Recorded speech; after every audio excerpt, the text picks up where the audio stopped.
I could use some coffee. How'd you like a punch in the nose?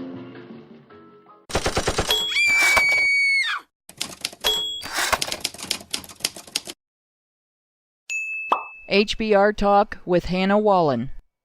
Maxwell House has angered Twitter's feminine side. How did they do that, you might ask? Perhaps they handled an angry female customer's complaint badly. Did it escalate into a Twitter fight, drawing a mob? No, that wasn't it. How about a recent news story indicating that the company has some kind of sexist hiring, promotion, or pay practices then? Something that would get everyone up in arms. That's not it either. Did a desperate reporter dig some skeletons out of an executive's closet? That always causes a world of hurt for the individual's employer. Nah, that's way off the mark. Perhaps the company tweeted something sexist about women. How would they ever survive such an outrage? Nope, it wasn't even that.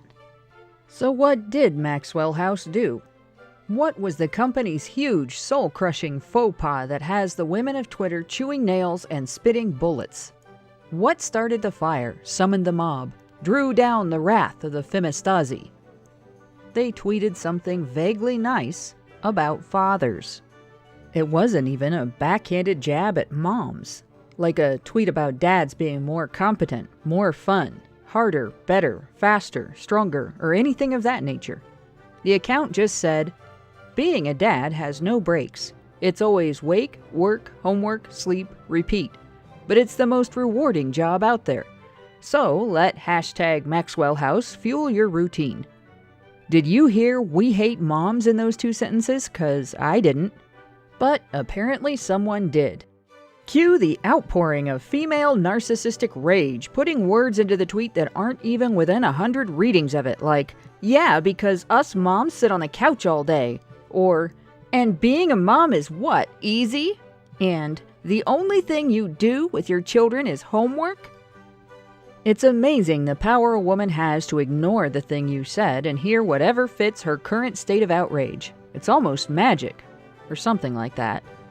Now, there were positive female responses too. Some women thanked the company for recognizing dads, and others mentioned their husbands and fathers. It was really nice to see. The knees that jerked, however, jerked hard. One woman went from implying that all dads do is homework to ranting about rape and domestic violence. Another just hauled it out in the first tweet with, "Studies show moms are still doing the majority of child care and housework. Please stop with these misleading ads because despite doing most of the work without credit, we're losing custody to domestic abusers." A rant she followed up by responding to the first reply she got with the incorrect claim that most domestic abusers are men. She had forgotten all about the original topic of discussion.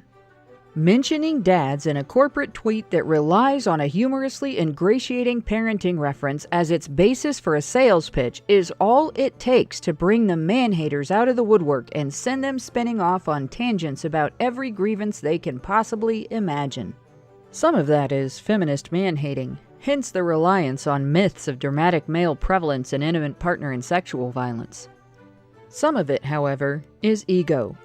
It's not just, "Why didn't I get a cookie too?" ego. It's, "There ain't room in this spotlight for the both of us" ego mixed with, "Did you just say my butt looks big?" fragility. It's the same reason some moms can't bring themselves to go out to lunch with the girls on a Saturday without leaving hubby a 4-page set of instructions on exactly what to do during the 1 to 2 hours when they'll be out, including explicit sandwich cutting guidelines down to 1/16 of an inch. It's why the same woman can complain one day that her husband doesn't help enough with the housework, then spend the next day whining that he's doing it all wrong. It has to be wrong, you see, because it's not the way she does it, and there can only be one way that is right. It's no coincidence that often ads for household goods portray men, especially dads, as lazy, bumbling, insensitive clods, while moms are all-knowing, long-suffering saints who save the day and still have the patience to laugh about it. Who watches those ads and buys most of those goods? And who has the most fragile of feminine egos? The fragile feminine ego is triggered by the sight of even the slightest nod to dads, Not because it has anything whatsoever to do with mothers, but in fact, because it does not. If men are getting praise, the conclusion this type of ego draws is that the praise was intended as a slight to women. It's not all about her, and whatever is not about her is against her. She finds this condition shocking, appalling, scandalous, and you are going to listen to her thoughts on the matter, or else, mister. So hang your head in shame, you misogynistic, egalitarian shitlords. Bad dads, no coffee. This week's HBR Talk sounds off about women sounding off about men, with a look at these kinds of knee-jerk responses and the attitudes behind them. The discussion streams on multiple platforms. You can tune in Thursday at 7:30 p.m. Eastern via the link in the low bar, or find other viewing and listening options for that time or later on badgerfeed.com.